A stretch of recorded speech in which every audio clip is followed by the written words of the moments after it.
ನನ್ನ ಖಾತೆಯನ್ನು ನನ್ನ ಇಲಾಖೆನ ಸಂಪೂರ್ಣ ತಿಳ್ಕೊಂಡ್ಮೇಲೆ ನಾನು ಮಾತಾಡ್ತೀನಿ ಅನ್ನೋ ಒಂದು ಮಾತನ್ನು ಹೇಳಿದ್ರಿ. ಸೊ ಇವತ್ತು ಆ ಸನ್ನಿವೇಶ ಬಂತು.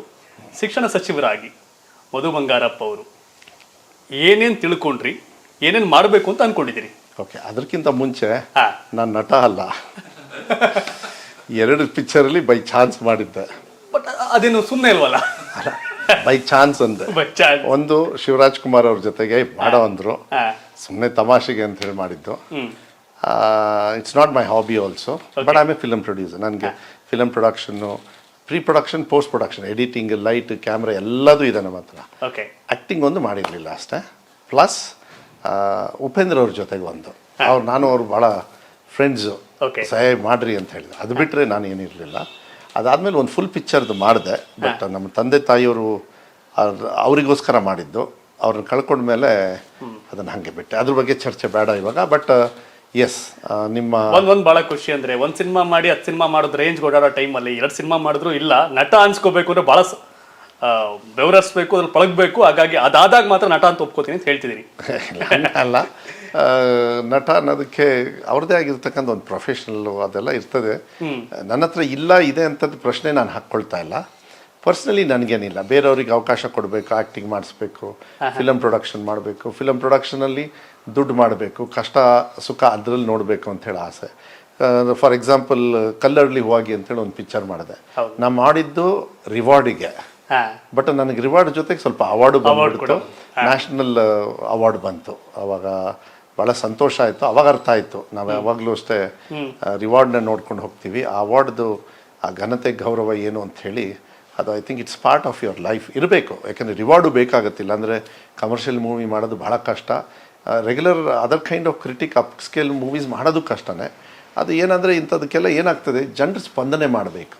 Critic or reward or award ಅದಾಗಲಿಲ್ಲ ಅಂದರೆ these things will not continue. That's what I can say as far as film industry is concerned. ಅದು ಮಾಡಬೇಕು. ನಮ್ಮ ಕನ್ನಡದವರು, ಕನ್ನಡ ಸಿನಿಮಾ, ನಮ್ಮ ತಂದೆಯವ್ರನ್ನ ನೆನೆಸ್ಕೊಂಡ್ರಿ 2 ಗುಂಡಿಗೆ ಅಂಥೇಳಿ. ಅವ್ರಿಗೆ ಎಷ್ಟು ಗುಂಡಿಗೆ ಇತ್ತೋ ಗೊತ್ತಿಲ್ಲ, ಆದರೆ ಬಂಗಾರಪ್ಪ ಅವ್ರ ಹೊಟ್ಟೆಲಿ ಹುಟ್ಟಿರೋ ಪುಣ್ಯ ಅಂತೂ ಇದೆ. ಅದರಲ್ಲಿ ಅವ್ರಿಗೆ ಎಷ್ಟಿರೋದು ಒಂದು 10% ಗುಂಡಿಗೆ ಇದ್ರೆ ಸಾಕು. ಮುಂದೆ ಪತ್ರಕರ್ತ ಹೌದು, ಆದರೆ ಒಬ್ಬ ಮಂಡ್ಯದ ಪ್ರಜೆಯಾಗಿ, ಅಲ್ಲಿ ನಿವಾಸಿಯಾಗಿ, ನಾನು ರೈತನಾಗಿ, ಒಬ್ಬ ಪತ್ರಕರ್ತನೇ. ಸ್ಟಾರ್ ಮ್ಯಾಗಝಿನ್ ಅಂತಲೂ ಇತ್ತು, ಬಿಟ್ಟಿಲ್ಲ. ಹಾಗಾಗಿ ನಾವು ಮಂಡ್ಯದವರು ನೆನ್ಸ್ಕೋಬೇಕಾದಂಥ ವ್ಯಕ್ತಿ ಬಂಗಾರಪ್ಪನವ್ರು. ಹಾಗಾಗಿ ಸೊ ಹಾಗಾಗಿ ಅದನ್ನು ಕೂಡ ನಾನು ಹೇಳಿದೆ. ಒಂದು ವಿಷಯ, ಸಿನಿಮಾ ಮಾಡೋರು ಇದಾರಲ್ಲ, ಸಿನಿಮಾ ಮಂದಿ, ಸಿನಿಮಾನೇ ಜೀವನ, ಅದನ್ನು ಕಲ್ಪನೆ ಮಾಡಿಕೊಂಡು ಬದುಕೋರು. ರಾಜಕಾರಣಕ್ಕೆ ಬಂದಾಗಲೂ ಕೂಡ ಆ ಕಲ್ಪನೆ ಇದೆ, ವಿಷನ್ ಇದೆ ನಿಮ್ಮಲ್ಲಿ. ಶಿಕ್ಷಣ ಇಲಾಖೆ, ಶಿಕ್ಷಣ ಖಾತೆ ನಿಮ್ಗೆ ಸಿಕ್ಕಾಗ ಏನನ್ನಿಸ್ತು? ನನ್ನ ಕೆಲಸ ಕೊಟ್ಟಾಗ ಏನೇ ಆದ್ರೂ ನಾನು ಅದನ್ನ ನಿಭಾಯಿಸ್ತಕ್ಕಂಥ ಎಕ್ಸೆಪ್ಟೆನ್ಸ್ ತೊಗೊಂಡ್ಮೇಲೆ ಅದನ್ನ ಚಾಲೆಂಜಿಂಗ್ ಆಗಿ ತೊಗೊಳ್ತೀನಿ. ಚಾಲೆಂಜಿಂಗ್ ಅಂತಲೂ ನೋಡೋದಿಲ್ಲ, ಸುಮ್ಮನೆ ಹೆಜ್ಜೆ ಇಡ್ತಾ ಹೋಗ್ತೀನಿ. ಕಷ್ಟಗಳು ಬರ್ತವೆ, ಅದನ್ನು ಅನುಭವಿಸ್ಕೊಂಡು ಮುಂದೆ ಹೆಜ್ಜೆ ಇಟ್ಕೊಂಡು ಹೋಗೋದು ನನ್ನದೊಂದು ಸ್ವಭಾವ. ಅದು ಫಿಲಮ್ ಇಂಡಸ್ಟ್ರಿಯಲ್ಲೂ ಮಾಡಿದ್ದೀನಿ. ಐ ಆಮ್ ಅಗ್ರಿಕಲ್ಚರಿಸ್ಟು, ಅಡಿಕೆ ಬೆಳೆ ಮಾಡ್ತೀನಿ. ಇವತ್ತು ಕೂಡ ನಾನು ಇನ್ಕಮ್ ಟ್ಯಾಕ್ಸಲ್ಲಿ ಅಗ್ರಿಕಲ್ಚರಿಸ್ಟೇ ನಾನು. ಪ್ಲಸ್ ಅಫ್ಕೋರ್ಸ್ ಫಿಲಮ್ ಇಂಡಸ್ಟ್ರಿ, ಎಜುಕೇಷನಿಸ್ಟು ಅಂತ ಹೇಳಬೇಕು. ಬಿಕಾಸ್ ನಂದೊಂದು ಡೆಂಟಲ್ ಕಾಲೇಜ್ ನಂದು ಅಂದರೆ ನಮ್ಮ ತಂದೆಯವರ ಒಂದು ಮಾರ್ಗದರ್ಶನ ಮೇಲೆ ಎಜುಕೇಷನ್ ಇನ್ಸ್ಟಿಟ್ಯೂಷನ್. ಪ್ಲಸ್ ಅದ್ರ ಜೊತೆಗೆ 10 ರೂರಲ್ ಏಡೆಡ್ ಶಾಲೆಗಳಿದ್ದಾವೆ. ಅದನ್ನು ಕೂಡ ನಾನು ಇದನ್ನ ಇವತ್ತು ಚರ್ಚೆಗೆ ತೊಗೊಂಬರ್ತೀನಿ. ಯಾಕಂದರೆ ಅದು ಹೆಂಗೆ ಉಳಿಸ್ಕೊಳ್ಬೇಕು ಅನ್ನೋದು ಒಂದು ದೊಡ್ಡ ಚಾಲೆಂಜಿಂಗ್ ಆಗುತ್ತೆ against my own department, that is education department, which is gone to be brighter. ಇನ್ನು ಮುಂದೆ ಚೆನ್ನಾಗಾಯಿತು ಅಂದರೆ ಇಂಥ ನಮ್ಮ ಏಡೆಡ್ ಶಾಲೆಗಳಿಗೆ ಸ್ವಲ್ಪ ಹೊಡೆತ ಬೀಳುತ್ತೆ. ಅಂದರೆ ಅರ್ಥ ಎಜುಕೇಷನ್ ಗೌರ್ಮೆಂಟ್ ಶಾಲೆಯಲ್ಲಿ ಚೆನ್ನಾಗಾಗಬೇಕು ಅಂತ ಉದ್ದೇಶದ ಮೇಲೆ ನಾನು ಹೇಳ್ತಾ ಇರೋದು. ಇವಾಗ ನಾನು ಹೇಳ್ತೀನಿ, ಎಜುಕೇಷನ್ ಡಿಪಾರ್ಟ್ಮೆಂಟು, ನಾನು ಚುನಾವಣೆಯಲ್ಲಿ ತುಂಬ ಸತಿ ಸೋತಿದ್ದೆ ಜಾಸ್ತಿ. ಸೋಲ್ ಅನುಭವ ನನಗೆ ಚೆನ್ನಾಗಿ ಗೊತ್ತಿದೆ. ಇನ್ಮೇಲೆ ಹೆಂಗೆ ಸೋಲ್ಬಾರ್ದು ಅಂಥೇಳಿ ಗೊತ್ತಿದೆ. ನನ್ನ ಇಲಾಖೆಯಲ್ಲೂ ಕೂಡ ಹೆಂಗೆ ಸೋಲ್ಬಾರ್ದು ಅಂಥೇಳಿ ಸ್ವಾಭಾವಿಕವಾಗಿ ಅನುಭವದ ಮೇಲೆ ಬರ್ತದೆ. ಗೆದ್ದಿರೋದು 2ನೇ ಸತಿ ಅಷ್ಟೇ. ಒಂದು ಬೇರೆ ಪಕ್ಷದಲ್ಲಿದ್ದೆ, ಇವತ್ತು ಕಾಂಗ್ರೆಸ್ ಪಕ್ಷಕ್ಕೆ ಬಂದೆ. ನಮ್ಮ ತಂದೆಯವರು ರಾಜ್ಯದ ಮುಖ್ಯಮಂತ್ರಿ ಆಗಿದ್ದು ಕಾಂಗ್ರೆಸ್ ಪಕ್ಷ. ನಾನು ಯಾವತ್ತೂ ಇದ್ದಿದ್ದು ಬಂಗಾರಪ್ಪ ಅವ್ರ ಪಕ್ಷ.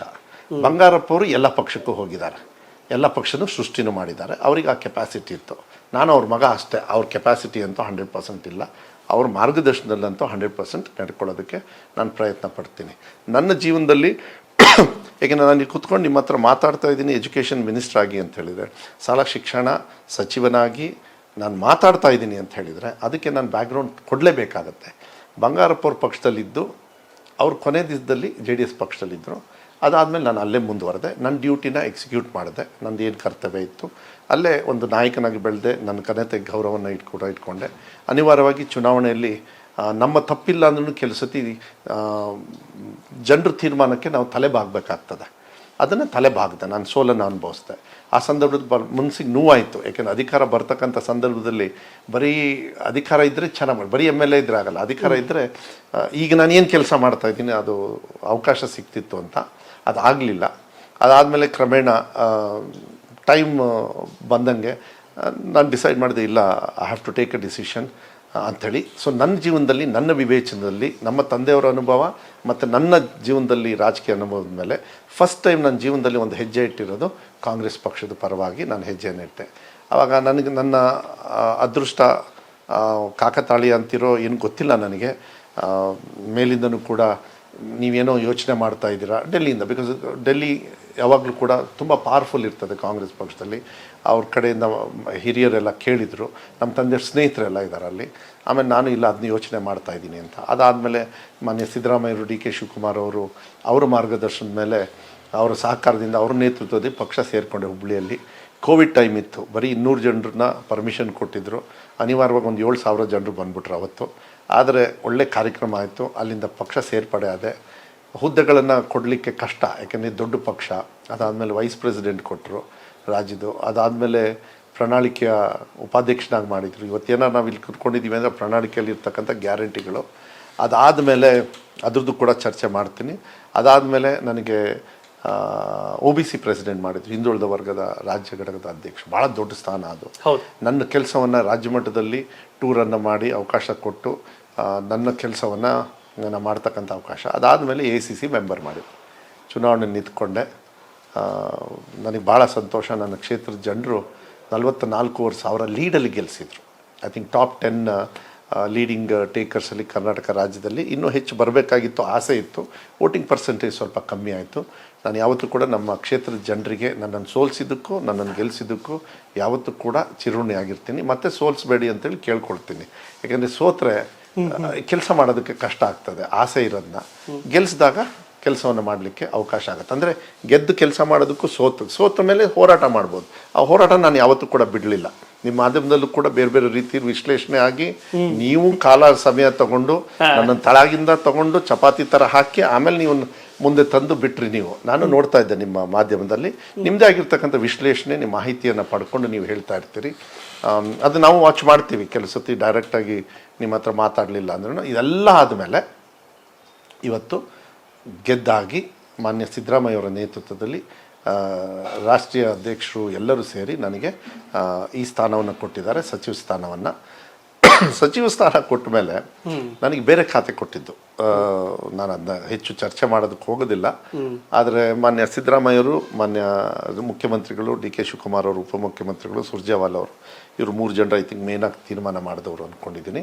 ಆ ಸಂದರ್ಭದಲ್ಲಿ DK ಶಿವಕುಮಾರ್ ಅವರು ಸಿದ್ದರಾಮಯ್ಯ ಸಾಹೇಬ್ರಿಗೆ ಹೇಳ್ತಾರಂತೆ, ಹೇಳಿದರು ನನಗೆ, ಇದೆಲ್ಲ ಚರ್ಚೆನೂ ಆಯಿತು. ಇಲ್ಲ ಮಧುಗೆ ಇಷ್ಟು ಈಸಿದು ಕೊಡಬೇಡಿ, ಅವನಿಗೆ ಸ್ವಲ್ಪ ಕಷ್ಟದ ಕೊಡ್ರಿ, ಕಷ್ಟನ ಚೆನ್ನಾಗಿ ನಿಭಾಯಿಸ್ತಾನೆ, ಸಾಮರ್ಥ್ಯ ಇದೆ. ಸಾಮರ್ಥ್ಯ ಇದೆ ಅಂತ ಮೇಲೆ ಅಲ್ಲಿಗೆ ಅರ್ಥ 2 ಭಾಗ. ಯಾಕೆಂದರೆ ಇಂಟರ್ವ್ಯೂಗೆ ಪೀಠಿಕೆನೇ ಅದು. ಸೊ ನನ್ನ ಇಲಾಖೆಯಲ್ಲಿ ತುಂಬ ಸಮಸ್ಯೆ ಇದೆ. ಸೆಕೆಂಡ್, ಭಾಳ ಸಂತೋಷ, ನಮ್ಮ ಲೀಡರ್ಸು, ನಮ್ಮ ನಾಯಕರುಗಳು ನನ್ನ ಮೇಲೆ ವಿಶ್ವಾಸ ಇಟ್ಟಿದ್ದಾರೆ, ಮಧು ನಿಭಾಯಿಸ್ಬೋದು ಅಂತೇಳಿ. ಸೊ ಈಗ ನಾನು ಹೆಜ್ಜೆ ಇಡೋಕ್ಕೆ ಸ್ಟಾರ್ಟ್ ಮಾಡಿದ್ದೀನಿ. ಅದನ್ನು ಕನ್ಕರೆನ್ಸ್ ಕೊಟ್ಟಿದ್ದು ಮಾನ್ಯ ಸುರ್ಜೇವಾಲಾ ಅವರು. ಕರೆಕ್ಟು, ನಾನು ಹೋಗ್ತೀನಿ, ಮದುಗೆ ಸ್ವಲ್ಪ ಕಷ್ಟದ ಕೊಡ್ರಿ, ಅವ್ನು ಚೆನ್ನಾಗಿ ಮಾಡ್ತಾನೆ ಅಂತೇಳಿ. ಸೊ ಕಷ್ಟದ ಕೊಟ್ಟಿದ್ದಾರೆ. ನಾನು ಅದನ್ನ ನನ್ನ ಡ್ಯೂಟಿ ಅಂತ ಹೇಳಿ ನಾನು ಮಾಡ್ತಾಯಿದ್ದೀನಿ. ಬೇರೆ ಕೆಲಸಗಳಾಗಿದ್ದರೆ ಯಾವ ಥರ ತೊಗೊಳ್ತಿದ್ನೋ ಗೊತ್ತಿಲ್ಲ. ದೇವ್ರನ್ನಂತೂ ನೋಡಿಲ್ಲ, ನಮ್ಮ ತಂದೆ ತಾಯಿಯವ್ರನ್ನ ನೋಡ್ತೀನಿ. ಆದರೆ ನನ್ನ ಈ 135 ದಿವಸದೊಳಗೆ ಈ ಇಲಾಖೆಯನ್ನು ಮಕ್ಕಳಿಗೆ ಸೇವೆ ಮಾಡೋದು ದೇವ್ರ ಕೆಲಸ ಅಂಥೇಳಿ ಹೇಳ್ತೀನಿ. ವಿಧಾನಸೌಧದ ಎದುರುಗಡೆ ಹಾಕಿದಾರಲ್ಲ, God's work is government's work, or government's work is God's work ಅಂತ ಹೇಳಿ. ನನಗನ್ಸುತ್ತೆ ಇದು ನಿಜವಾಗ್ಲೂ ಇರ್ತಕ್ಕಂಥ ದೇವ್ರ ಕೆಲಸ ಏನು ಅಂತ ಹೇಳಿದರೆ, ಮಕ್ಕಳಿಗೆ ಈ ಕೆಲಸವನ್ನು ನಾನು ಏನು ಸೇವೆಯನ್ನು ಮಾಡಲಿಕ್ಕೆ ಅವಕಾಶ ಕೊಟ್ಟಿದೆ ಅದಕ್ಕೆ ಇದನ್ನು ನ್ಯಾಯಬದ್ಧವಾಗಿ ನಾನು ಮಾಡಬೇಕು, ನ್ಯಾಯಬದ್ಧವಾಗಿ ಮಾಡ್ತೀನಿ ಅಂತೇಳಿ ವಿಶ್ವಾಸ ಇದೆ. ಕಷ್ಟ ತಗೊಂಡು ಮಾಡಬೇಕಾಗತ್ತೆ. ಒಂದು ಹೋರಾಟದ ಇಂಟರ್ನಲ್ ಹೋರಾಟದ ಮನೋಭಾವನೆಯಲ್ಲಿ ಮಾಡಬೇಕಾಗುತ್ತೆ. ಅದನ್ನು ಭಾಳ ಸಂತೋಷದಿಂದ ಮಾಡ್ತಾಯಿದ್ದೀನಿ. ತೃಪ್ತಿನೂ ಕೂಡ ತಂದಿದೆ. ಹೆಜ್ಜೆಯನ್ನು ಇಡೋಕ್ಕೆ ಶುರು ಮಾಡಿದ್ದೀನಿ. ಅದಕ್ಕೆ ನಾನು ಸಿದ್ದರಾಮಯ್ಯ ಸಾಹೇಬ್ರಿಗೆ ಹೇಳಿದೆ, ಏನು ಸರ್ ಮತ್ತೆ ನನಗೆ ಸ್ಕೂಲಿಗೆ ಸೇರಿಸಿದ್ರಿ ಅಂತ. ಎಲ್ಲರೂ ನಕ್ಕರು. ಎಲ್ಲರೂ ನಕ್ಕರು ಅವಾಗ. ಸರಿ ಹೌದು ಕರೆಕ್ಟ್, ಇನ್ಮೇಲೆ ಚೆನ್ನಾಗಿ ಓದ್ಕೊಂಡು ನೀನು ಬರ್ತೀಯ ಅಂತೇಳಿ ವಿಶ್ವಾಸ ಇದೆ ಅದಕ್ಕೆ ಅಂಥೇಳಿ. I think it's a good experience, good this thing. ಶುರು ಮಾಡಿದ್ದೀನಿ.